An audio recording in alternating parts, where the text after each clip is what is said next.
मोक्षमार्गदाता नमो राजचन्द्रप्रभुसार उर्वशि समभूरे वसो सदा परमाधार જેણે જાણ્યો ખરો આત્મા આત્માને અન્યને અક્ષય પૂર્ણ જ્ઞાનિતે સિદ્ધને ધન્ય ધન્ય છે.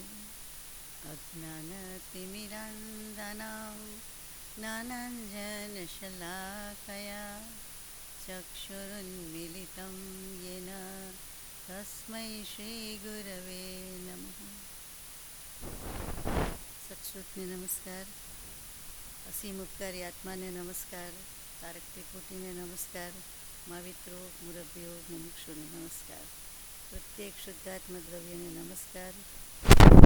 શ્રી સિદ્ધાંત ચક્રવર્તી નેમિચંદ્રાચાર્યજીને નમસ્કાર.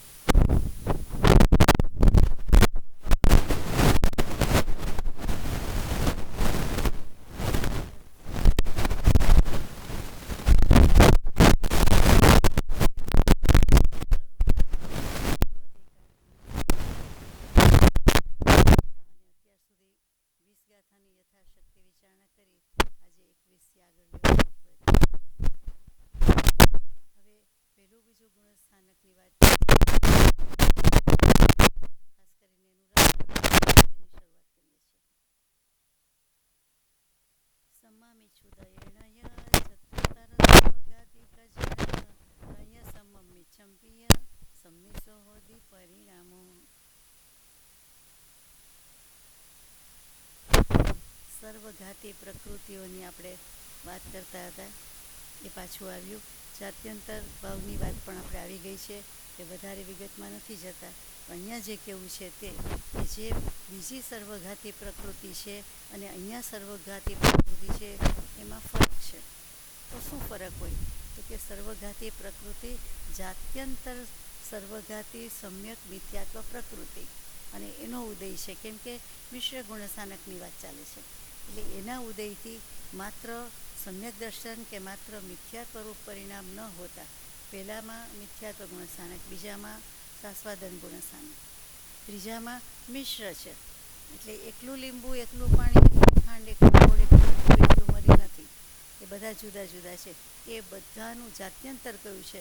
મિક્સ કરીએ છીએ, મિશ્રણ કરીએ છીએ. એટલે કે અનંત ધર્માત્મક વસ્તુ, એ બધા વસ્તુ સ્વભાવનું મિશ્રણ કરવામાં આવે છે. એટલે કે રસ છે એ બધું જ ભેગું છે. એટલે એ જે સ્વાદ આવે, ભાવ આવે, લક્ષણ થાય, ગુણ થાય, એ શું થાય? તો કે મિક્સ, ભેળસેળવાળું, હલક ડોલક થાય. તો કે આ ભેળસેળિયું થઈ ગયું, આપણી ભાષામાં કહેવાય છે, જાત્યંતર છે, મિશ્રણ કરેલું છે.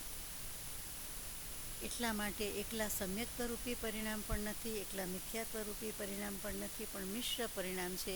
તેને ત્રીજું મિશ્ર ગુણસ્થાનક કહેવામાં આવે છે. હવે શંકા થાય આપણી જેમ તરત જ કે ત્રીજું ગુણસ્થાન તો બરાબર, પણ મિશ્રરૂપ પરિણામ કેવી રીતે હોઈ શકે? હોઈ શકે. શંકાકાર વાક્ય છે. એકબીજાથી વિરુદ્ધ પરિણામ, થોડુંક મિથ્યાત્વ, થોડુંક સમ્યક્ત્વ, એક જ સમયે, એક જ આત્માના, એક જ કાળમાં, એટલે સમયમાં કેવી રીતે હોઈ શકે? સંભવી શકે નહીં. એક જ સમયે બંને વિરોધાત્મક છે. આપણે જાણીએ છીએ, સ્વીકારીએ છીએ કે વસ્તુ અનંત ધર્માત્મક જ છે. નિત્યત્વ છે ત્યારે અનિત્યત્વ પણ સાથે જ છે. તો કે આત્મા દ્રવ્ય નિત્ય છે, પર્યાય દ્રવ્યથી ભલે નિત્ય હોય આત્મા, પણ સમય સમયે પર્યાયથી પરિણમે છે. એટલે આત્માની પર્યાય પરિણમતી હોય એટલે ત્યાં અનિત્ય આવ્યો જ, અનિત્ય ભાવ આવ્યો તો સમજી શકીએ છીએ. અહીંયા શંકાકાર સમજી શકતા નથી, એટલે કે છે કે બે વિરુદ્ધ પરિણામ એક આત્મામાં, એક સમયમાં, એક બાજુથી કયો ઠંડુ છે ને એક બાજુથી કયો ગરમ પાણી છે, કેવી રીતે બને? આપણે જ પૂછીએ કોઈને કે ઠંડુ પાણી છે કે ગરમ, કે બેમાંથી એક હોય. આપણે અપેક્ષા સમજી શકીએ છીએ, રોજ વ્યવહારની વાત છે, એટલે કે અપેક્ષા એ ઠંડુ ને અપેક્ષા એ ગરમ. ઠરી ગયું છે એટલે ઠંડુ, બાકી તો સતત તો છે, વોર્મ ઇનફ તો છે, પરંતુ વધારે ઉકળતું અથવા વધારે નાહવામાં, શાવરમાં ટેવ હોય, અગર દાળ ચોખા ધોવામાં જે ટેવ હોય, જેવું ગરમ જોઈતું હોય એવું ગરમ નથી. પછી કોઈ કે ઉકાળેલું નથી, કોઈ કે ઉકાળીને ઠારેલું નથી, વગેરે વગેરે. તો કે શીત અને ઉષ્ણ બંને એકસાથે રહી શકે કે નહીં? તો દલીલકાર એમ કહે છે, શંકાકાર એમ કહે છે કે ન રહી શકે.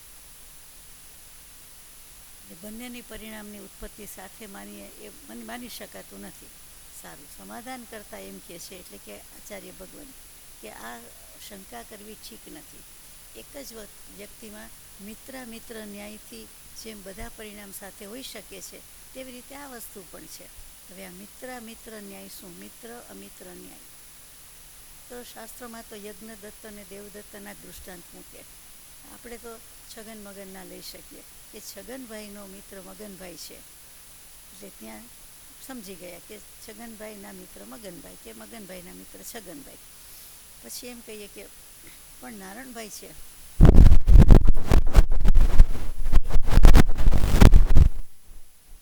તો છગનભાઈમાં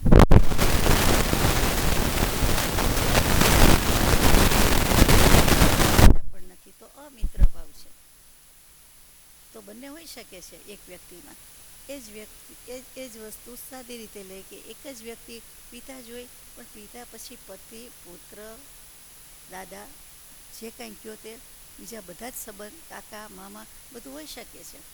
કોઈ એમ પિતા કે ના મારો પુત્ર એટલે આ પુત્ર જ, એક જ સંબંધ, તે બેનો પરસ્પર એક જ સંબંધ બરોબર છે. પણ બીજા બધા સંબંધ એ જ વ્યક્તિમાં એક જ સમયે હોઈ શકે. જે સમયે પિતા છે એ જ સમયે પતિ, પુત્ર અથવા તો કાકા, મામા, જે થતું હોય તે હોઈ શકે, થઈ શકે. એમ જ આપણો વ્યવહાર નભે છે, ચાલે છે. તો અહીંયા કહે છે કે મિત્ર ન્યાયથી એકબીજામાં, એક જ આત્મામાં મિશ્રરૂપ પરિણામ જરૂર હોઈ શકે, સંભવી શકે છે આ દૃષ્ટાંતથી. હવે દૃષ્ટાંત તો આવી ગયો, પણ તત્વમાં આત્મામાં કેવી રીતે લેવાનો? તો કે સર્વજ્ઞ નિરૂપિત કેવલી પ્રણિત ધર્મ, વસ્તુનું સ્વરૂપ, એનું શ્રદ્ધાન, અને એમાં એને ન્યાય આપે છે, એટલે કે સ્વીકારે છે. એ પણ છે સાથે, એની સાથે સાથે જ, at the same time, same moment, same સમય.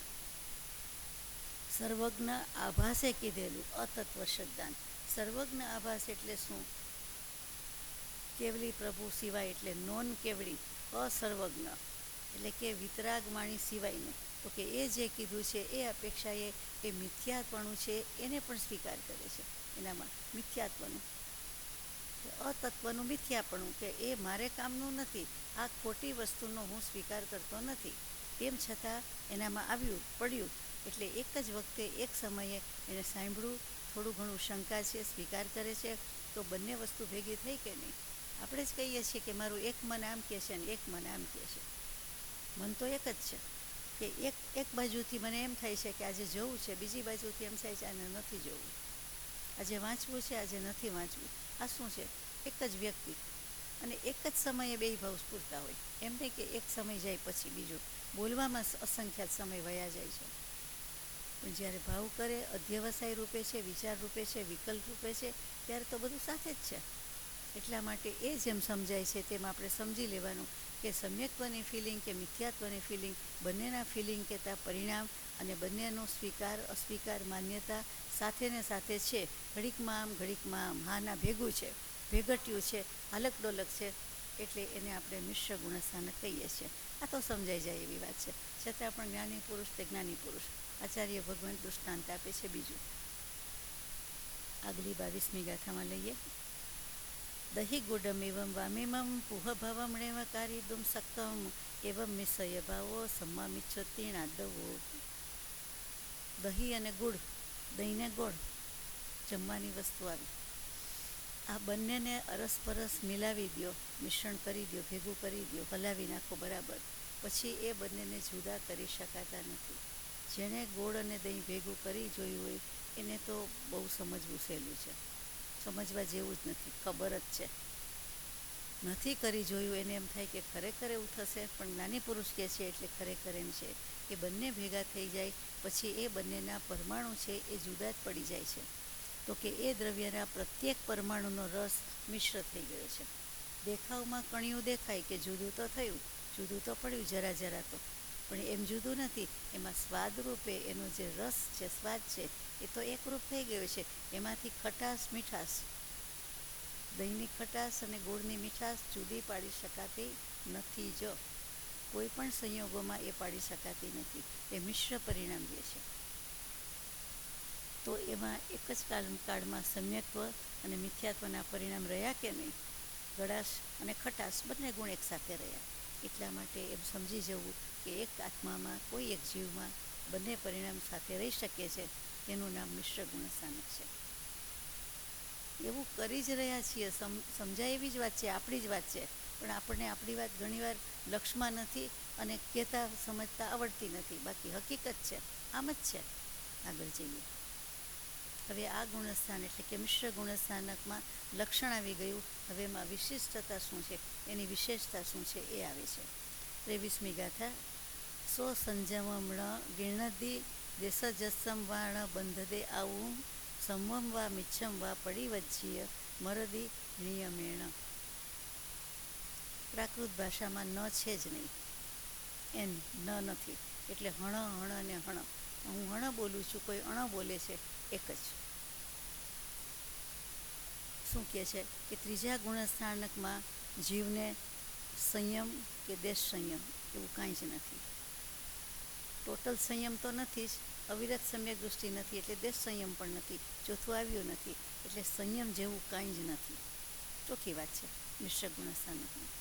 પછી આયુષ્ય કર્મનો બંધ પણ એમાં હોઈ શકતો નથી. કોઈ દિવસ ક્યારેય કોઈ જીવને ત્રીજા ગુણસ્થાનકમાં આયુષ્યનો બંધ ન જ સંભવે, ન જ હોય, નિયમથી ન હોય. યાદ રાખવા જેવું છે. ઘણીવાર આ નિયમ આગળ લાગુ પડે છે એટલે. અને માનો કે એ ગુણસ્થાનકમાં છે, એ પોઝિશનમાં, અને કોઈ કે આયુષ્ય બંધ બાંધેલો છે અને એનું મરણ થાય છે, તો કેવી રીતે કહેવાય તો ખરું જ કે ત્રીજા ગુણસ્થાનકે દેહ ત્યાગ થયો કે મરણ થયું. તો કે એમ નહીં. ત્રીજા ગુણસ્થાનકમાં મરણ પણ નથી, આયુષ્યનો બંધ નથી, મરણ પણ નથી. તો કેવી રીતે મરણ છે? આપણે કહીએ તો છીએ કે ગયા. તો કે એ મરણ પહેલાં જે વખતે સમ્યક્ત્વના અથવા તો મિથ્યાત્વના પરિણામ કર્યા હોય તે પરિણામ ગણાય મરણ પહેલાંના. એટલે કે સમ્યક્ત્વના છે કે મિથ્યાત્વના, બેય પરિણામ તો સાથે નથી, મિશ્ર ગુણસ્થાનક છે, એટલે સાથે હોવા છતાં પણ જે પરિણામ પહેલાં કર્યા છે એ પરિણામ ગણાશે. એટલે કે જે જાતિના પરિણામ કર્યા હોય, એટલે કે સમ્યક્ત્વ કે મિથ્યાત્વ, એ બે જ જ્ઞાતિ કે જાતિમાંથી ને તે વખતે આયુષ્યનો બંધ જે પડ્યો હોય તે પરિણામ એના ગણાશે. આપણે કહીએ ને કે ગમે તેટલું ધર્મ ધ્યાન હોય, પણ અંત સમયમાં ખરેખર છેલ્લામાં છેલ્લો સમય જે લોકોને તો ખ્યાલમાં આવતો જ નથી, પોતાને આવતો નથી, કેવલી પ્રભુ જાણે છે. તો કે એ સમયે એની લેશિયા કે ભાવ બદલાઈ જાય તો બદલાઈ જાય, અને ત્યારે જ આયુષ્યનો બંધ પડતો હોય તો તે પ્રમાણે એની ગતિ થાય. આખી જિંદગી ગમે તેટલું હોય, શુભ અથવા અશુભ જીવન ગુજાર્યું હોય, આપણે જાણીએ છીએ કે છેલ્લે જે થયું તે, અથવા વચ્ચે જ્યારે કંઈક બંધ પાડી દીધો હોય તો એ પ્રમાણે લેશિયા આવીને ઊભી રહે છે, એ આપણે સમજીએ છીએ. એટલે આમાં પણ એમ જ કહેવું છે કે એણે જ્યારે બંધ બાંધ્યો હોય આયુષ્યનો, ત્યારે મિથ્યાત્વનું પરિણામ હતું કે સમ્યક્ત્વનું પરિણામ હતું. આપણે ત્યારે જમતા હતા, બીજાની વાતો કરતા હતા, અથવા તો કંઈક આડાવડા કામ કરતા હતા, અશુભ વિચાર કરતા હતા કે શુભ વિચાર કરતા હતા. આપણે શુભ નિમિત્તમાં હતા, સ્વાધ્યાય ભક્તિમાં હતા. તો એ વખતે બંધ પડતો હોય તો સુંદર બંધ પડે, દેખીતી વાત છે. એ વખતે પણ મનોગત ભાવ ઉપર આધાર છે. મનમાં આત્માના જે પરિણામ મનમાં હોય તે પ્રમાણે આધાર છે. બહારથી તો સરસ શાંત બેઠેલા દેખાઈએ, પણ મનથી જો અંદર તોફાન હોય, કોઈ પણ જાતનો વિકલ્પ હોય તો તે પ્રમાણે બંધ પડે. એ જેમ સ્વીકારીએ છીએ તેમ આમાં પણ કે સમ્યક્ત્વ કે મિથ્યાત્વ એની કઈ જાતિમાં બંધ પડે, તો કે જે વખતે પરિણામ આયુષ્યના બંધ વખતના પરિણામ હોય ત્યારે જે હોય તે, કોઈનું મિથ્યાત્વનું હોય, કોઈનું સમ્યક્ત્વનું હોય, તો એ પ્રમાણે બંધ પડે છે. ત્રીજા ગુણસ્થાનકમાં મરણ નથી અને નથી જ. એમાં કેટલાક આચાર્ય, બહુ ઓછા, એનો એક મત જુદો પડે છે કે એવો નિયમ ન કહેવાય, ભલે ને 99.99% હોય, પણ એવો નિયમ નથી. આપણે એમાં પડતા નથી. સામાન્યપણે બધાએ નિયમ રીતે સ્વીકારેલું છે. કાં તો કહી દેવાની છૂટ, એટલે આચાર્ય ભગવંત કહીને છૂટી જાય કે કેટલા કામ માને છે. બાકી પોતે જે માને છે તો આવી જ ગયું કે આ પ્રમાણે માનવા યોગ્ય છે. પછીની વાત કે આ જ ગુણસ્થાનમાં, મિશ્ર ગુણસ્થાનકમાં ક્યારેય મારણાંતિક સમુદ્ઘાત સંભવે નહીં. મરણ નથી એટલે મારણાંતિક સમુદ્ઘાત ક્યાંથી હોઈ શકે? મરણ સમયની જે કંઈ વિધિ છે તે, એટલે એ પણ ન હોઈ શકે. મારણાંતિક સમુદ્ઘાત એટલે આપણી સાદી ભાષામાં કોઈક જીવ, બધા નહીં, અંતિમ સમયમાં હજુ દેહત્યાગ થયો નથી, પ્રાણ છૂટ્યા નથી, તે વખતે થોડાક વખત માટે જાણે આ દુનિયામાં ન હોય તેમ પોતાને જ્યાં જન્મ લેવાનો છે એનું સ્થાન જોઈ આવે છે, ફરી આવે છે, પહોંચી જાય છે ત્યાં. એટલે કેટલાક આત્મપ્રદેશ, પોતે તો અહીંયા જ છે દેહ રૂપે કે આત્મરૂપે, એટલે એને કેટલાક આત્મપ્રદેશ ફરી આવે છે. ચલ હોવાથી જઈ શકે છે, આત્માની અનંત શક્તિ છે, બીજી કોઈ શક્તિ લબ્ધી નથી, પણ એને એવું ગમે તે કારણ હોય એટલે મારણાંતિક સમુદ્ઘાત થઈ જાય છે. તો એ જોઈને તરત જ પાછા આવી જાય છે, આપણને તો ખબર પણ પડતી નથી. શ્વાસ ઊંચો નીચો થયા કરતો હોય, ધમણ ચાલતી હોય, એમ થાય કે એમને દેહ ત્યાગ થતો નથી, પણ એ તો અહીંયા જ સૂતેલા બેઠેલા છે એમ થાય, પણ જઈ આવે ખરા, તો એને મારણાંતિક સમુદ્ઘાત કહેવાય. અંત સમયે મરણ સમયે, અંત સમયે મરણના અંતે પણ જે કાંઈ જસ્ટ બિફોર મરણ એમ જે સમુદ્ઘાત કરે છે, જે પ્રદેશો સમુદ્ઘાત કરે છે. સમુદ્ઘાત શું છે કે આખા 14 રાજલોકમાં ઉદ્ઘાત પોતાના આત્મપ્રદેશો ફેંકે છે, મૂકે છે, નાખે છે. તે તો એ થઈ શકતું નથી. ત્રીજા ગુણસ્થાનકમાં મરણ નથી અને મારણાંતિક સમુદ્ઘાત નથી. ચાલો આગળ જઈએ. હવે ચોથા ગુણસ્થાનકની વાત શરૂ થાય છે. ગાથા 25.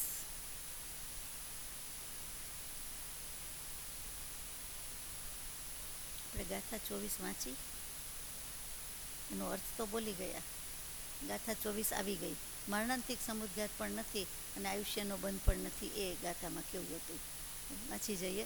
સંમત્તમિચ્છ પરિણામે શું જહિમ આવું ગમ પુરા બધમ તહી મરણમ મરણંત સમુઘાઓ વિયણ મિસમી. એનો આપણે અર્થ કર્યો. હવે ગાથા નંબર 25.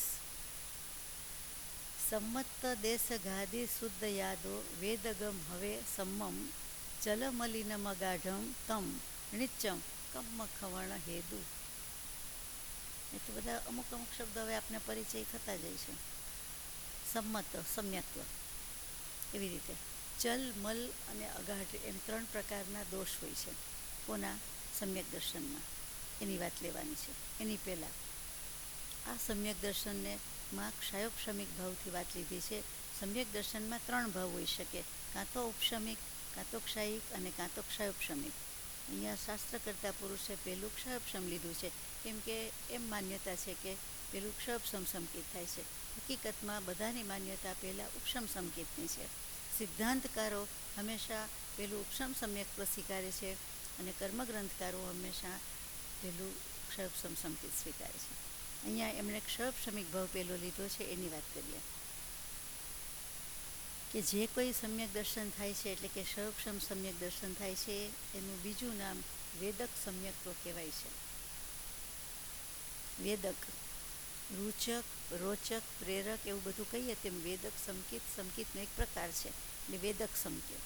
વેદક કયો કે ક્ષયોપશમિક કયો, બંને એક. અનંતાનુબંધીની ચોકડી અને દર્શન મોહની 3 પ્રકૃતિ, એ 7 પ્રકૃતિની વાત થઈ ગઈ. એ 7 પ્રકૃતિનો અહીંયા ક્ષયોપશમ થાય એટલે ક્ષયોપશમ સંકેત થાય. આપણે આટલું જાણીએ છીએ. પછી સર્વઘાતી સ્પર્ધકની વાત પણ આવી હતી. એ સર્વઘાતી સ્પર્ધકની વાત મૂકે છે કે ક્યાં સુધી આવે, તો કે એ આગળ આવે એટલે આપણે લેતા જઈએ છીએ એ કેમ થાય છે.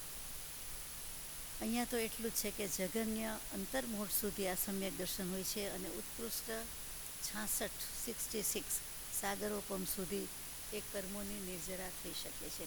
એટલે કે એ સમ્યક દર્શન જીવની સાથે રહી શકે છે. દેવલોકના વિશે બંધાઈ જાય, સમ્યક દર્શન ભેગું આવે છે, ત્યાં ફરીથી નથી લેવું પડતું. તો ત્યાં 66 સાગરોપમ સુધી, 33 સાગરોપમનું વધુમાં વધુ આયુષ્ય છે. પણ આખા એક પૂતગલ પરાવર્તનમાં બીજી વાર પણ દેવલોકમાં ગતિ થાય અને 33 કયો કે 30 કયો કે જે કયો તો મેક્સિમમ 66 સાગરોપમ સુધી એ જઈ શકે, રહી શકે છે. અથવા તો ભોગભૂમિ એટલે કે અકર્મ ભૂમિના અસંખ્યાત વર્ષોવાળા તિર્યંશના આયુષ્ય છે, એમાં જાય તો પણ આ 66 સાગરોપમનું આયુષ્યની વાત છે લાગુ પડે છે. અને આયુષ્ય લાંબા છે એની સાથે સાથે એટલા સમય સુધી સમ્યક દર્શન હોવાથી અનંત કર્મોની નિર્જરાનું કારણ છે, એટલે એને મહત્ત્વ આપીએ છીએ. સમ્યક દર્શન છે એટલે કોઈ પણ કર્મની નિર્જરા તો થાય જ છે. નિર્જરા થાય છે અને સમ્યક દર્શન નથી તો નિર્જરા નથી જ થતી, એ પણ સમજવા જેવું છે. તો આ નિર્જરા થાય છે એટલા માટે એને કહેવામાં આવે છે મોક્ષનું કારણ, મોક્ષનું સાધન. એટલે આટલા સાગરોપમ સુધી એટલે કેટલા કર્મ ખપી જાય. Just imagine. ભલે સંયમનું બળ નથી દેવલોકમાં, કેટલુંક તો થાય જ. હવે ચલમલને અગાઢ દોષ આમાં મુખ્ય છે, કારણ કે સર્વઘાતી સ્પર્ધકની વાત આવી ગઈ છે ને વધારે આગળ આવે એટલે લઈશું. ચલ દોષ કોને કહેવાય? સમ્યક દર્શન હોય ને પાછું દૂષિત, તો કે હા, એમ તો બધી વસ્તુ કંઈ પરફેક્ટ નથી હોતી. સંપૂર્ણ તો કેવલ જ્ઞાન થાય, અને સંપૂર્ણ દશા તો વળી પરિપૂર્ણ સિદ્ધ થાય ત્યારે તો કે થોડુંક બાકી રહી જાય, તો કે દોષ થાય, દૂષણ છે. વસ્તુ સારી, પણ આપણે કહીએ કે ફ્રૂટ તો સારું છે પણ નાનું છે, અથવા મોટું છે, અથવા મોંઘું છે, કંઈક આપણે કહેતા હોઈએ. તો અહીંયા ચલમલ અગાઢ દોષમાં શું આવે? તો કે ઋષભદેવ રક્ષા કરો, શાંતિનાથ સાધા કરો, પાર્શ્વનાથ પાર ઉતારો. એટલે આપણને જાણે સ્પેશિયલ કોર્નર, સોફ્ટ કોર્નર હોય, કોઈ તીર્થંકર દેવ પ્રત્યે પક્ષપાત હોય એમ કહીએ કે શાંતિનાથ ભગવાન જ શાંતિ કરી શકે, ઋષભદેવ પ્રભુ જ રક્ષા કરે, પાર્શ્વનાથ પ્રભુ જ પાર ઉતારે. આ બધું શું છે? પ્રાસ કરીએ બોલવા ગાવામાં એનો વાંધો નથી, પણ મનમાં એકદમ ચોખ્ખું ચણક હોવું જોઈએ કે બધા જ તીર્થંકર દેવ સરખા, બધા સિદ્ધ સરખા, બધા કેવલી પ્રભુ સરખા, એમાં મિનમેક નથી. એની બદલે શ્રદ્ધા થાય કે પાર્શ્વનાથ પ્રભુનું મને જરાક વધારે, અથવા લોકોમાં એનો મહિમા વધારે છે, તો ત્યાં ચલ દોષ લાગે છે. કેમ કે આપણા પરિણામ ચલાયમાન થઈ ગયા, ચલિત થઈ ગયા. નાની નાની બાબતમાં એમ થઈ જાય કે ના, એની જ મૂર્તિ ગમે, એને જ જોઈએ, એનું જ મહત્ત્વ હોય. આ વખતે તો આ જ મુકાય, સ્નાત્ર પૂજામાં તો આ જ પધરાવાય, અહીંયા તો આમ જ કરાય. પછી વિધિ વિધાન પણ આવે એ ઠીક છે, પણ મનમાં, અભિપ્રાયમાં, બુદ્ધિમાં પોતાની જાતને જરાય એમ લાગવું ન જોઈએ, ઊંચા નીચું ન હોવું જોઈએ, સ્વસ્થ પરિણામ હોવા જોઈએ. એટલે નહીં તો ચલ દોષ લાગે છે. સહેજ નાની મોટી વાતમાં આપણને ચલ દોષ થતાં વાર લાગતી નથી. મૂર્તિ નાની મોટી હોય અને આપણે એના વિશે છણાવટ કરીએ, જુદી વાત છે, પણ આપણા મનમાં સ્પષ્ટ છે કે બધા તીર્થંકર દેવ સરખા, બધા સમાન. કોઈ અતિશયથી આપણને ચમત્કાર કરે, ઇનફેક્ટ એકેય તીર્થંકર દેવ ડિરેક્ટલી આપણું કલ્યાણ કરતા નથી. આપણને ગરજ છે એટલે એમના ગુણનું સ્મરણ, વંદન, પૂજન કરવા માટે આપણે આત્માર્થી થઈએ, મોક્ષાર્થી થઈએ અને કલ્યાણ કરી લઈએ, એ કામના છે, એ ભાવના છે. તેઓ શ્રી ડિરેક્ટલી કરે નહીં. પરમ સદગુરુ જે હતા, પરમ ગુરુ હતા, સદગુરુ રૂપે કોણ? તો કે શ્રી કેવલી પ્રભુ, એના જ્ઞાનથી બધું આવ્યું. સહયોગી કેવલીપણામાં જે તીર્થંકર દેવે દેશના દીધી, તે બધા આપણા પરમ ઉપકારી, પરમ ગુરુ, નિર્ગ્રંથ, પરમ સર્વજ્ઞ, જે શબ્દ કયો તે. પછી નહીં, પછી તો સિદ્ધાત્મા, સિદ્ધનું વિશેષણ કે બિરુદ લાગી જાય છે. ચાલો આગળ જઈએ. આ ચલદોષ પાકો તીર્થંકર દેવનો. તો બધા શું કામ શંખેશ્વર પાર્શ્વનાથ તીર્થમાં જઈને અઠમની આરાધના કરે અને કેટલીક બાધા માનતા રાખીને, એ કોઈ મને સમજાવશો નહીં. પછી કહેશો એવું કરાય. એવી રીતે પરમ કૃપાળુ દેવની માનતા પણ રખાય, પ્રભુ શ્રીજીની માનતા રખાય, બ્રહ્મચારીજીની રખાય, કોઈની પણ રખાય ન રખાય. સહેજ પણ ઊંડે અભિલાષનો અંશ રહી જાય ને, કે તો આટલું મારું સારું થઈ જાય, કે મારી અલાબલા ટળી જાય, કે મારું શારીરિક સ્વાસ્થ્ય પણ સુધરી જાય, તો હું આત્માની સ્વસ્થતા ભણી જઈ શકું, એ ચાલશે નહીં. એટલે આપણને આ ગોખાઈ જવું જોઈએ. શીખડાવેલું છે ભગવાને, પણ સંપૂર્ણપણે માન્ય કરી લેવાનું છે કે કોઈ પણ સંયોગોમાં અમે ડગીએ એવા નથી. એટલે ચલ દોસ્તો આપણને થાય નહીં, એટલી બધી શાંતિ થઈ ગઈ, 1/3 તો નીકળી ગયો. ચાલો હવે મલિન દોષ. તો કે શુદ્ધ સુવર્ણ ગમે તેટલું હોય તો પણ એનામાં સહેજ ભેદ કહેવાય. 1 કેરેટનો, 5 કેરેટનો કે કંઈ પણ હોય, અથવા માટીમાંથી સોનું હોય તો એ નીકળેલું હોય તો એ કંઈક મલિનતાની હોય, ભજે.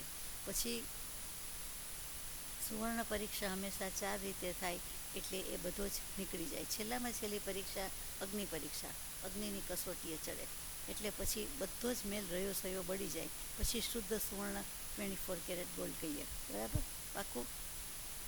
અને કેટલીક વખત 22 પડી તો પછી આપણે ઉમેરીએ એટલે 22 કેરેટ કરીએ, તો એ 22 કેરેટ કે 18 કેરેટ, 14 કેરેટને અહીંયા સ્થાન નથી. શુદ્ધ સુવર્ણ, શુદ્ધ સોનું, આત્મા શુદ્ધ સ્ફટિક જેવો, સુવર્ણ જેવો ચોખ્ખો ચણક, અને એમાં ડાઘ ચાલે. એક સહેજ વ્હાઈટ કપડામાં ડાઘ દેખાય છે, તો આમાં તો ચાલે જ નહીં, એટલે ચાલી શકે નહીં. જે લાગે છે તે મલિનતા છે, એટલે મેલ જ છે. ઇન જનરલ મેલ કીધો છે. મેલ કયો હોય? ભાવમળ. ભાવમળમાં શું હોય? રાગદ્વેષ. રાગદ્વેષને ગમાણ તો છે જ, સમ્યક દર્શન પહેલાંય છે ને પછી પણ છે. આ તો પછીની વાત છે. તો કે એ તો માત્ર હજી છે, ડિફરન્સ ઓફ ડિગ્રી તો ક્યાંય સુધી રહે છે.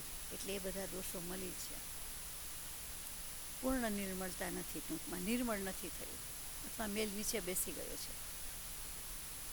પાણી નિર્મળ તે જ દશામાં સમજી સંશય કોશો, વિભાવ પુષ્પમાં આવે તે નીચે બેસી ગયો છે. પાણી ઉપર તો, અને મેલને પાણી બે જુદા જ છે.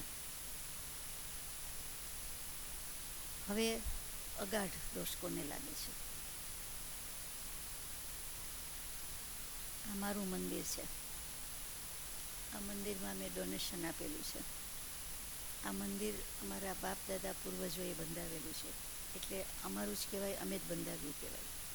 ધજાનો દિવસ, કાયમી ધજાનું પણ અમને જ આદેશ મળેલો છે, લીધેલો છે, એટલે અમારું છે. અમે જાતે ઊભા રહીને બંધાવ્યું છે. અમે બધા જ પ્રયત્ન કર્યા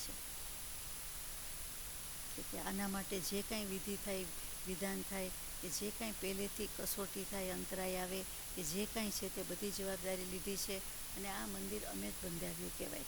એટલે કોઈ એક વ્યક્તિ હોય તો પોતે એક કહે, નહીં તો પરિવાર કહે, પણ મેં અને અમે આવ્યા કરે. એટલા માટે મને એમાં મારાપણું છે. આ બીજાનું છે, આ મારું નથી. આમાં મારું કોઈ ઇનપુટ નથી. આ વખતે હું જન્મીએ નહોતી, જન્મ્યોય નહોતો, ને ખબરેય નથી.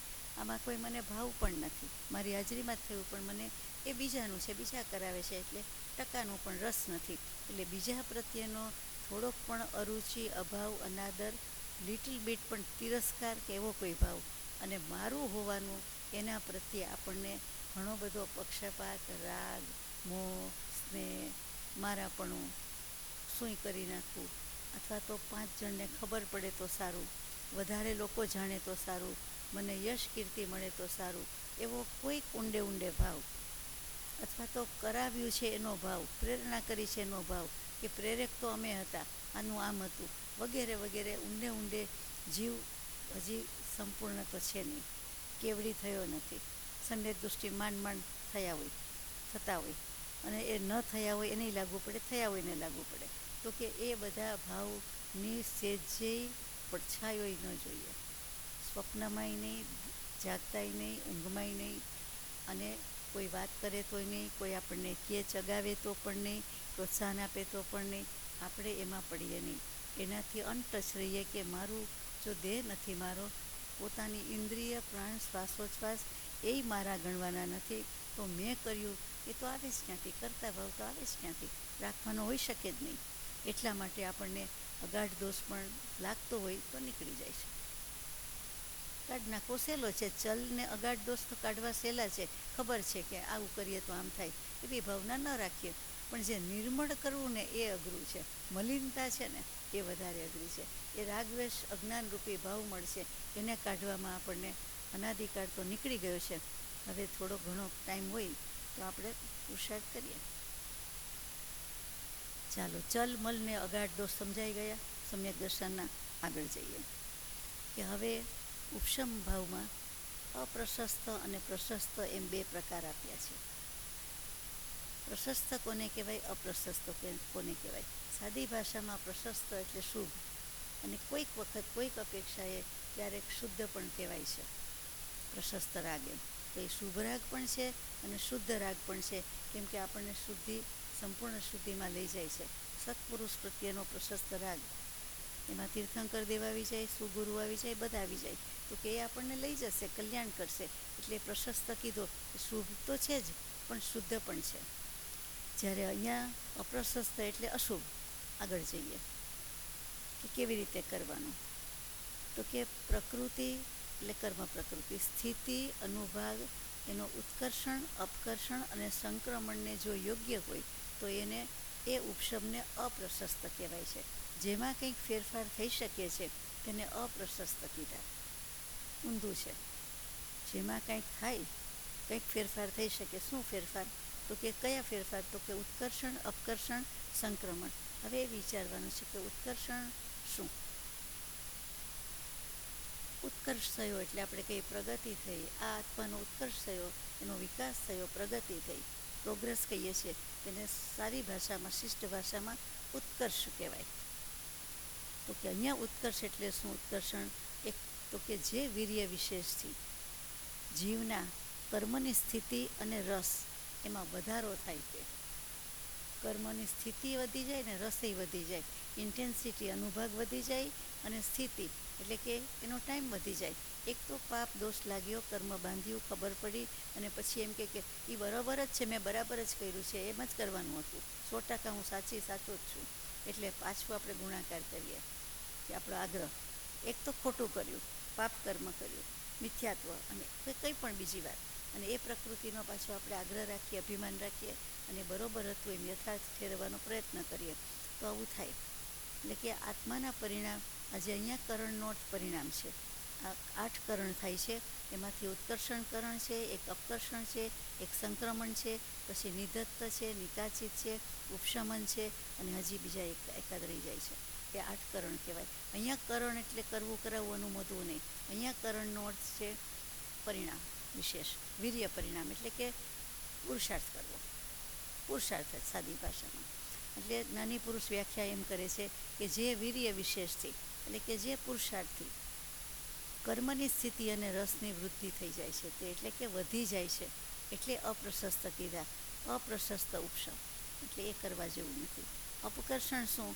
તો કે જે વીર્ય વિશેષથી કર્મની સ્થિતિ અને રસ હાનિ થાય છે, એટલે સારું છે કે ઓછા પડે છે, મોડા પડી જાય છે, એ કરવા જેવું છે. પછી સંક્રમણ શું? તો કે પૂર્વે બાંધેલા કર્મ ને તેને સજાતીય અન્ય સ્વરૂપે કરે તે. એટલે કે સિમિલર પ્રકૃતિ હોય તો જ થાય.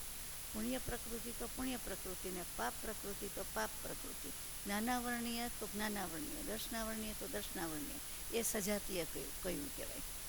અને અત્યંત શુભ નિમિત્ત વચ્ચે હોઈએ છીએ ત્યારે પાપની પ્રકૃતિનો ઉદય હોય છે, તે પણ પુણ્યમાં સંક્રમી જાય છે, ટોટલ ટ્રાન્સફોર્મેશન થઈ જાય છે.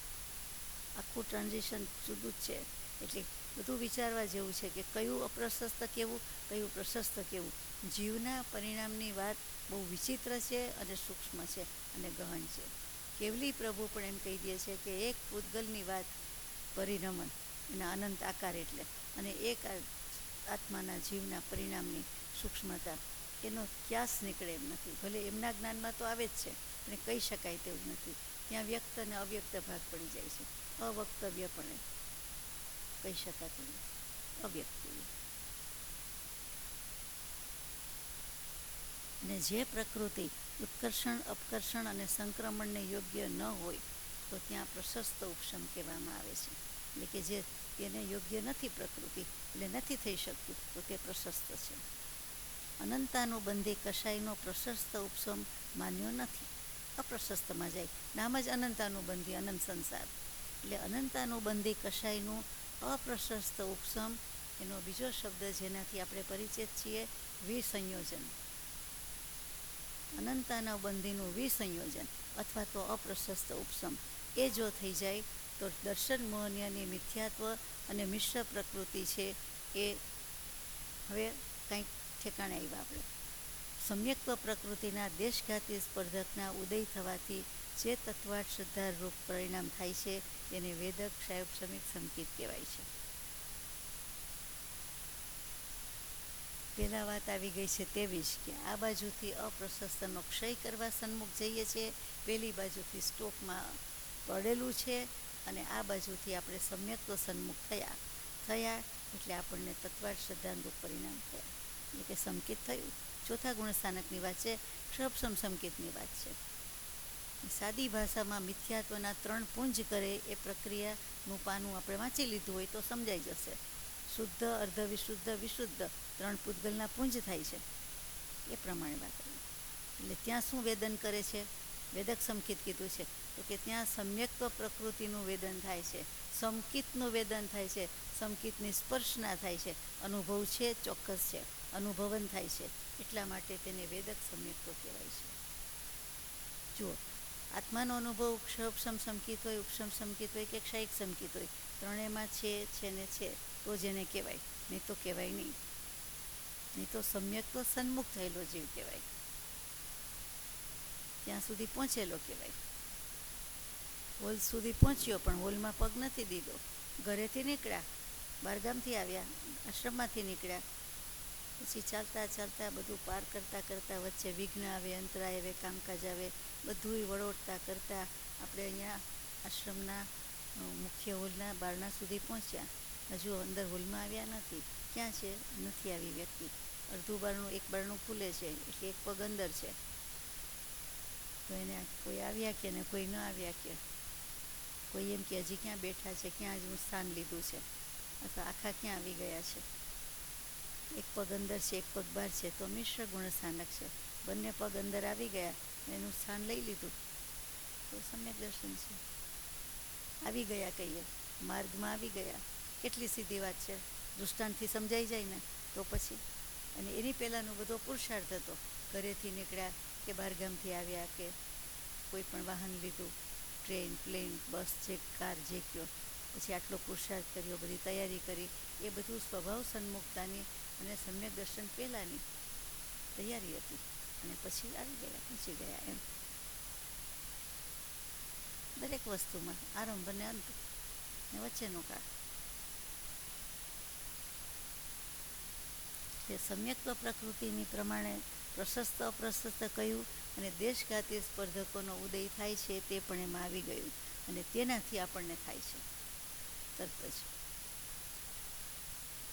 પેલી સર્વઘાતી સ્પર્ધકોની પ્રકૃતિ છે જ, પણ પછી પાછું આપણને ત્યારે જ ગરમી થતી હોય ને પંખો ચાલુ થઈ જાય અથવા એસી ચાલુ થઈ જાય અથવા કોઈ હવા નાખવા માંડે તો હાશ કેમ થાય, એવું તરત જ સર્વઘાતી સ્પર્ધક એટલે એકનો ક્ષય છે અને એકનો ઉદય છે.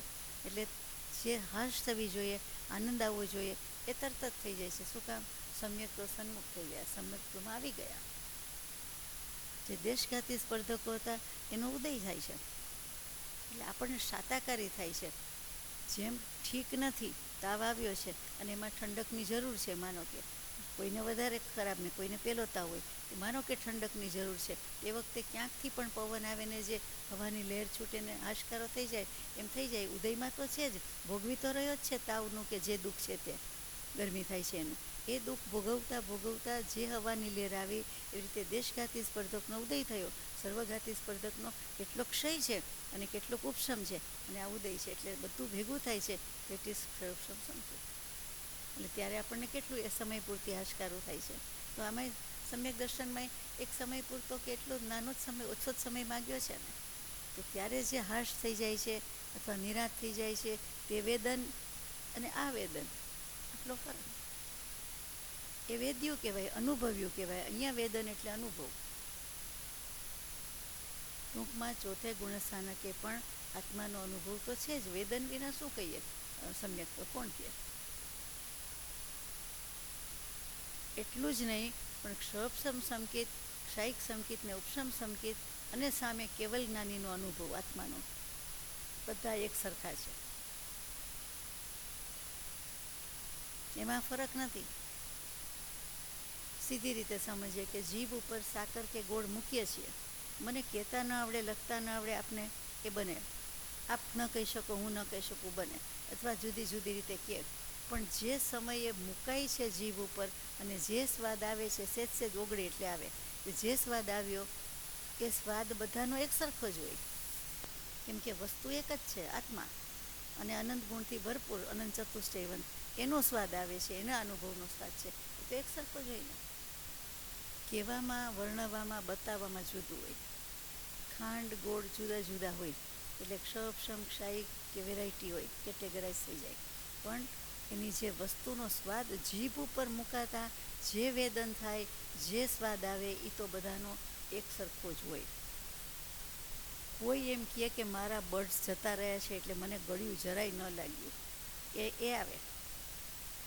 એ ત્યાં કર્મનો ઉદય આવ્યો કે શું કામ બર્ડ્સ જતા રહ્યા છે, તો કે એવો કંઈક કર્મનો ઉદય, અંતરાય, એટલે જીભ ઉપરના આટલા જ્ઞાનતંતુ નથી. ઓકે, તો તમને ન અનુભવ થયો, તો એ આડું આવ્યું એટલે એ વેરાયટી આવી, એ કશાય, એ કર્મભાવ, એ આવ્યું. એટલે કે અનુભવ એક સરખો છે, પણ બધાના કર્મ અને કશાય ઓછા વત્તા ક્ષય થયા છે. કેવલી પ્રભુના સંપૂર્ણ ક્ષય છે, એટલે સવાલ નથી. બીજા બધાને અનંતાનું બંધી ગયા હોય તો અપ્રત્યાખ્યાની હોય, કોઈ પ્રત્યાખ્યાની હોય, સંજ્વલન હોય, બીજું ઘણું બાકી છે. એટલા માટે એ ફરક આવે છે. એટલે ડિફરન્સ ઓફ ડિગ્રી કહેવાય. જ્ઞાનની તારતમ્યતા એ જરૂર ભેદ કહેવાય, બાકી બધાનું આત્માનુભવ એક સરખું. આ સિદ્ધાંત છે, આમાં આચાર્યના બે મત નથી આવતા. ચાલો, પાકું.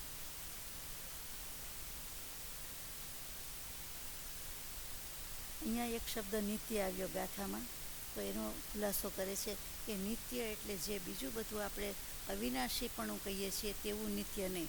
અનુભવની વાત ને બધામાં છે તો સાચી વાત છે, પણ અંતર્મુહૂર્તથી થઈને 66 સાગરોપમ સુધી એની સમય મર્યાદા છે, એટલે એ અપેક્ષાએ નિત્ય કહ્યું છે, બાકી નિત્ય નથી.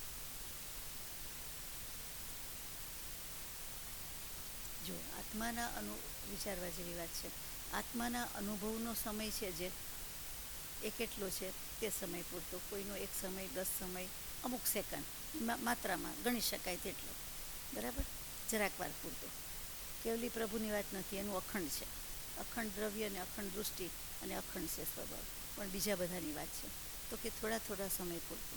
અનુભવનો સમય થોડો જ હોય, કારણ કે નહીંતર તો કેવલ જ્ઞાન થઈ જાય. તો એ થોડો હોય.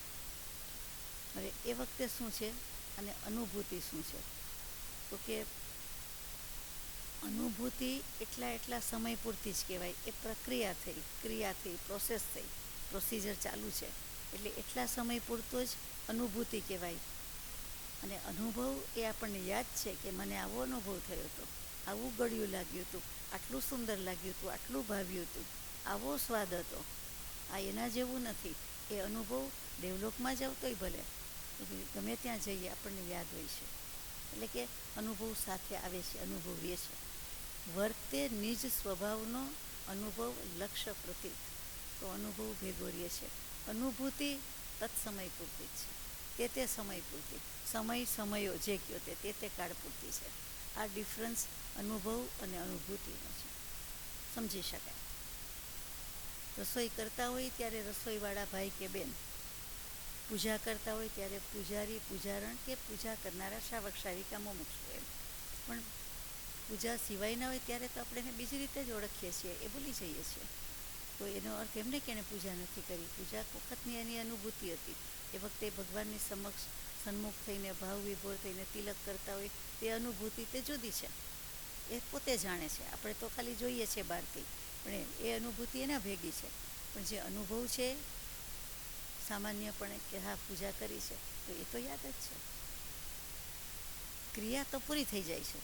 જમતી વખતની ક્રિયા, હંમેશા 24 કલાક જમીએ છીએ, જ્યારે મોઢામાં મૂક્યું ને કાંઈ મમડાવ્યું તો, અને એમાંય ભોજન હોય ત્યારે જ આપણે જમીએ છીએ કહીએ. બાકી તો ચાખ્યું ને જરાક સ્વાદ હતો ને જરાક ટ્રાય કરતા હતા ને એમ બધું કહીએ. તો એ રીતે આ વસ્તુ છે. હવે સમજાઈ જાય ને અનુભૂતિ ને અનુભવ. ચાલો આગળ જઈએ. આનું મહત્ત્વ શું છે એ આટલા કાળ રહેવાની વાત કરી, તો કે સમ્યક દર્શન હોય તો જ સંવદ અને નિર્જરા થાય છે, નહીં તો થતું નથી. એટલા માટે એને ધ્રુવ સિદ્ધાંત હોવાથી પણ નિયમ અને નિત્ય કહી દીધું છે. એ નિયમ નિત્ય છે, એમાં ફેર નથી. અને વેદક અને સમલ એટલે કે મલ સહિત છે. ચલમલ અગાઢવાળું છે આ વેદક સંકેત, ક્ષાયુપ સંકેત. એમાં ચલમલ અગાઢ દોષ છે, કોઈ પણ જીવને છે. એટલે એ હોવાથી એને સમલ કીધું, નિર્મલ નથી. એટલે એ અપેક્ષાએ હજી એ ગમે તેટલું હોય તો એ અધૂરું છે. તેમ છતાં કર્મ ક્ષય કરવા માટે, મોક્ષે જવા માટે કારણ છે. નિર્જરા થાય છે, સંવર થાય છે, એટલે મોક્ષનું કારણ છે, અસાધારણ કારણ છે. આ સંકેત વિના કાંઈ થઈ શકતું નથી. હોવું જ જોઈએ, લેવું જ જોઈએ, અનુભવ હોવો જ જોઈએ. માટે એનું અટમોસ્ટ ઇમ્પોર્ટન્સ છે. એનું મહાત્મ્ય ગાઈ દીધું આ રીતે. એ ગમે તેવું હોય, ક્ષમના દોષ ભલે કીધા, ચલમલ અગાઢ, પણ એ સૌથી વધારે અગત્યનું છે. અને પેલું એ જ થાય છે.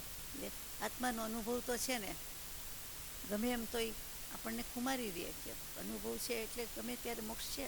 અને આત્માના અનુભવનો કોઈ કાળમાં અભાવ નથી. એમાં ચોથા પાંચ મહારા જોવાતા નથી, એમાં કોઈ ગતિ જોવાતી નથી. સમ્યક દર્શન બધી ચારે ગતિમાં છે, અને બધા કાળે થાય છે. સવાર સાંજ જોવાતું નથી, સાજા માંદા જોવાતું નથી, કોઈ ક્ષેત્ર જોવાતું નથી, કોઈ કાંઈ જ અપેક્ષા નથી, નિરપેક્ષ છે. એટલે થઈ શકે છે એમ કેવું છે, કોઈ અપેક્ષા જ નથી એમાં. આમ હોય તો થાય ને આમ હોય તો થાય, કાંઈ નથી, ગમે ત્યારે થાય. સંપૂર્ણ લોકશાહી તો આ કહેવાય. સંપૂર્ણ ભાવ સ્વાતંત્ર્ય આ વિતરાગવાણી વિતરાગ દર્શનમાં છે. હવે 3 વસ્તુની વાત કરવાની હતી, એમાં ક્ષોપસમ સંકેતની વાત પૂરી થઈ. હવે ઉપશમ અને ક્ષાયિકની વાતની આગળ ગાથા આવે છે. ગાથા નંબર 26. સત્તહમ વસમદો વસમસમો ખયાદુ ખઈયોય વિધિય કસાયુ દયાદો અસંજદો ખોદી સમોય. ચોથા ગુણસ્થાનમાં સંયમ જેવું કાંઈ છે જ નહીં. આટલી વાત કરી ગયા આપણે કે એના વિના કાંઈ નથી. ભલે એક કારણ છે, અસાધારણ કારણ, પાયો, મુખ્ય, મૂળ, પહેલો નંબર, પણ પછી પણ સાથે સંયમ નથી. એક જ હાથ છે, 2 હાથે તરાય એમ કેવું છે. એક હાથથી અઘરું પડે, થાય તો ખરું પણ અઘરું પડે. તો કે સમ્યક દર્શન સાથે સંયમ નથી, એટલે જ એનું નામ અવિરતિ સમ્યક દૃષ્ટિ ગુણસ્થાનક છે. ચોથાનું નામ શીખડાવી દીધું, અવિરતિ સમ્યક દૃષ્ટિ. શું કામ નથી? સંયમ કેમ નથી? તો કે અનંતાનુબંધી ભલે ગયા હોય, ક્ષયોપશમ જે હોય તે, પણ અપ્રત્યાખ્યાના વર્ણનો ઉદય તો હજી રહ્યા જ કરે છે. વાંધો છે. એટલા માટે અવિરતિ સમ્યક દૃષ્ટિ, બીજું નામ છે અસંયત સમ્યક દૃષ્ટિ. શાસ્ત્રોમાં વધારે અસંયત સમ્યક દૃષ્ટિ આવે, સંસ્કૃત પ્રાકૃતમાં અસંજમ. સંયમ નથી ટૂંકમાં.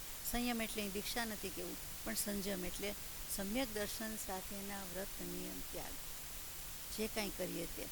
પછી તરત જ બીજી વાત આવે છે. આમ તો આપણે જે કહી દીધું એ જ બધું છે. પછી 5મા ગુણસ્થાનકથી શું નામ આપે છે એ સાથે લઈએ તો કે સંયતા સંયત, એટલે સંયત પણ છે, અસંયત પણ છે. એ બધું આગળ આવે એટલે લઈએ છીએ.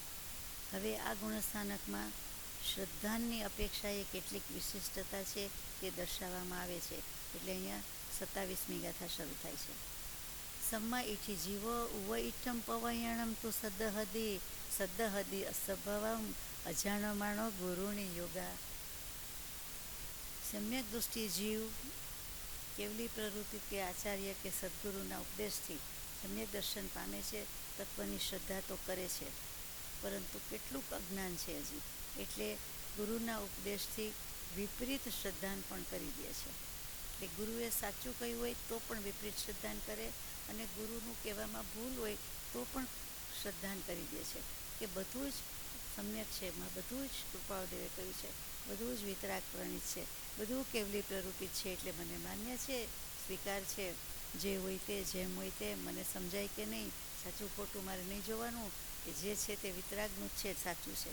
એટલું અર્યંતનો કે વિતરાગનો ઉપદેશ સમજીને શિરોમાન્ય કરે છે. એટલે એ મિથ્યા હોવા છતાં સમ્યક દૃષ્ટિ જ કહેવાય છે.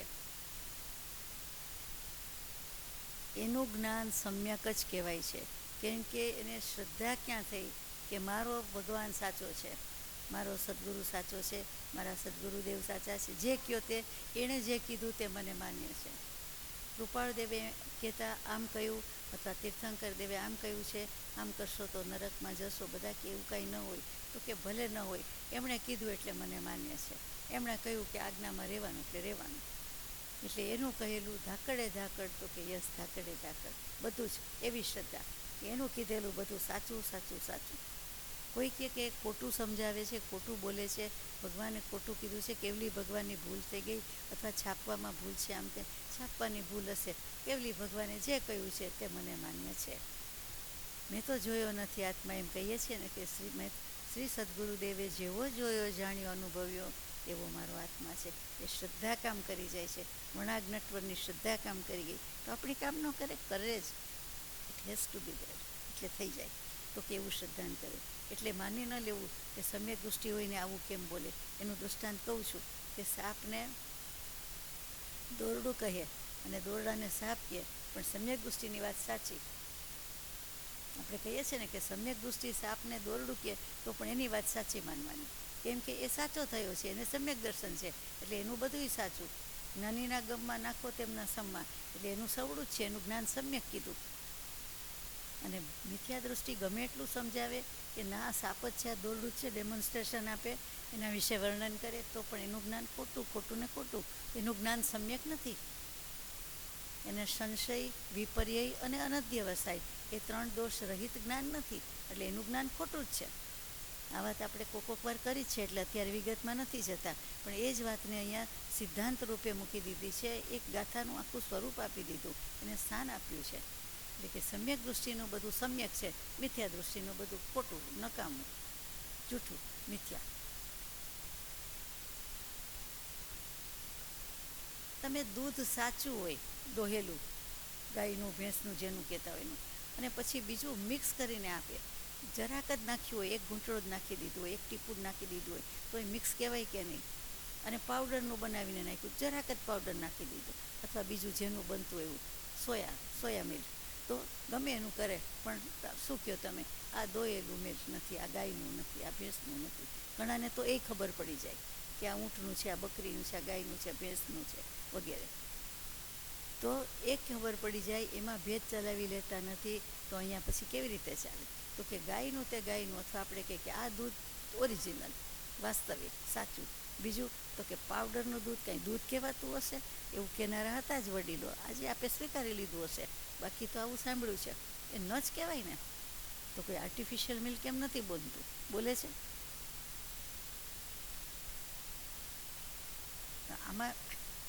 આમાં ન ચાલે. આમાં એનું સાચું, જેનું સાચું છે એનું જ સાચું. હવે એમાં આપણે સમજી ગયા, એટલે હવે કેવું નથી.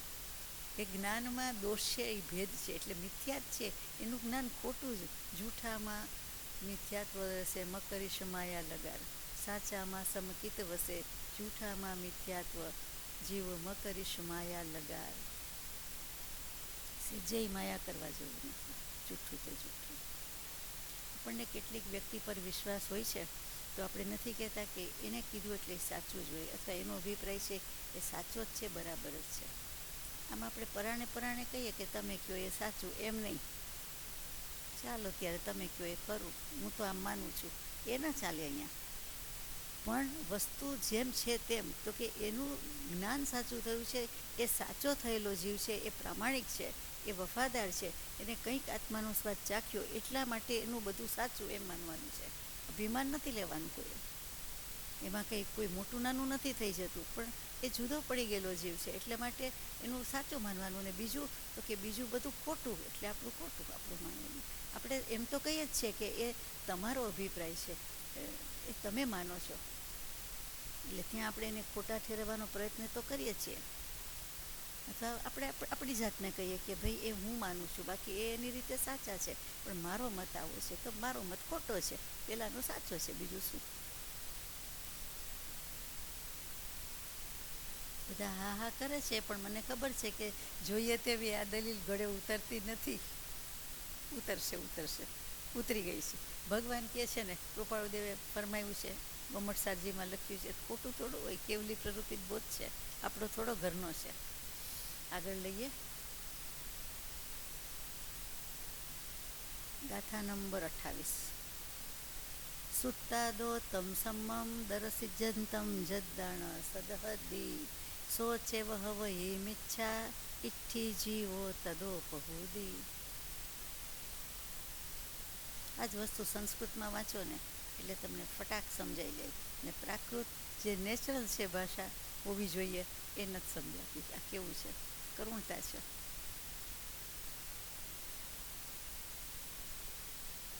હવે આની સામે મૂક્યું છે કે આગમમાં બતાવેલું ગમે તેટલું સાચું છે, આના જ અનુસંધાનમાં વાત આગળ જાય છે. છતાં જીવ પોતાનું અજ્ઞાન છોડતો નથી. કે તમારી 100% વાત સાચી, પણ આને લાલ કલર જ કહેવાય, તમે ગમે એને પૂછ્યા હો, પણ ભગવાને આને લાલની બદલે કથ્થઈ કે મરૂન કે ગુલાબી કીધો તો ના, હું તમને કહું ને આ લાલ, એમ નહીં કે અત્યારે આ લાલથી ઓળખાય છે એમનો સ્વીકારે, હું તમને કહું છું ને આમ જ છે. એમ આપણો આગ્રહ નાની મોટી વાતમાં હોય છે, તો આત્મા જેવી બાબતમાં લઈને બેઠા જ છીએ. તો કે ગમે તેટલું ગુરુ સમજાવે છે, ગુરુને લીધા છે ભેગા, અને કેવલી ભગવાન કહે છે, તો પણ પોતાનું અજ્ઞાન અનાદિકાળનું ચાલ્યું આવે છે, એટલે એ માનવા તૈયાર નથી કે સાપને દોરડું ને દોરડાને સાપ એ સમ્યક દૃષ્ટિની વાત હું માનું નહીં. એટલે મિથ્યા દૃષ્ટિ પોતે છે અને સાબિત કરે છે પોતાની જાતને કે હા હું મિથ્યા દૃષ્ટિ. પોતે જ પોતાને પ્રમાણપત્ર આપે છે. બહુ સુંદર રીતે લખી દીધું છે. આગળ જઈએ 29મી ગાથા, પછી પૂરું કરીએ. નો ઇન્દ્રિય સુવિરદો નો જીવે થાવરે તસેવાપી જો સદ્ધ દિજીણુત્તમ સમા ઇઠ્ઠી અવિરદો સો. જે ઇન્દ્રિયના વિષયમાં ઉદાસીન છે, ત્રસ અને સ્થાવરની જીવની હિંસાથી વિરક્ત છે, એટલે સારા માણસોના લક્ષણ છે. વૈરાગી સમ્યક દૃષ્ટિ છે એટલે. પરંતુ જિનેન્દ્ર ભગવાને કીધેલા પ્રવચનનું શ્રદ્ધાન કરે છે તો અવિરત સમ્યક દૃષ્ટિ છે. બોલવામાં ભૂલ છે. જે ઇન્દ્રિયના વિષયમાં અને સ્ત્રસ સ્થાવર જીવોની હિંસામાં વિરક્ત નથી, નહીં હે, પરંતુ જિનેન્દ્ર કથિત તત્વની પૂરેપૂરી શ્રદ્ધા કરે છે તો એ અવિરત સમ્યક દૃષ્ટિ છે. ચોથે ગુણસ્થાનકે છે પાકું. શું કામ, કેવી રીતે? તો કે સંયમ બે પ્રકારના, એક ઇન્દ્રિય સંયમ અને એક પ્રાણ સંયમ. એક ઇન્દ્રિય સંયમ એટલે પંચેન્દ્રિય જીવોની રક્ષા કરે એ નહીં, એ પ્રાણ સંયમમાં જાય. પણ પોતે પંચેન્દ્રિય હોવા છતાં પાંચ ઇન્દ્રિયના બધા વિષયો પ્રત્યે ઉદાસીન છે, વિરક્ત છે, તો તે જો છે તો વિરક્ત, નથી તો નથી.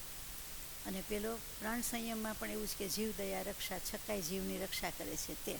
તો કે જો હિંસા કરે છે તો રક્ષા નથી કરતો, હિંસા કરે છે, અને જો કરે છે તો એ સમ્યક દૃષ્ટિ. એ રીતે હવે એ બંને સંયમની વાત આવી ગઈ તો સમ્યક દૃષ્ટિ કહેવાય કે ઇન્દ્રિય અને પ્રાણ બેયનો સંયમ છે એટલે વાંધો નથી. પરંતુ અસંયમી પણ કહેવામાં આવે છે. શું કામ અસંયમી કહેવામાં આવે છે? તો કે એ વગર પ્રયોજને હિંસા કરતો નથી, પણ પ્રયોજનપૂર્વકની હિંસા, સંકલ્પપૂર્વકની હિંસા તો એને ચાલુ જ છે. બીજી રીતે કહું, 7 અભક્ષ્ય ત્યાગ અને 7 વ્યસન ત્યાગ કરીએ એટલે આપણે સમ્યક દૃષ્ટિ નથી. એ તો મિથ્યા દૃષ્ટિએ કરી શકે છે. બાહ્ય ત્યાગ છે, 7 અભક્ષ્યનો ત્યાગ, 7 વ્યસનનો ત્યાગ. ને તો સાચી જ વાત છે કે આપણે ત્યાગ કરી દીધો, આપણે આપણી જાતને સમ્યક દૃષ્ટિ કહી દઈએ. અનુભવ વિના તો સમ્યક દર્શન છે નહીં. હમણાં જ વાત આવી ગઈ.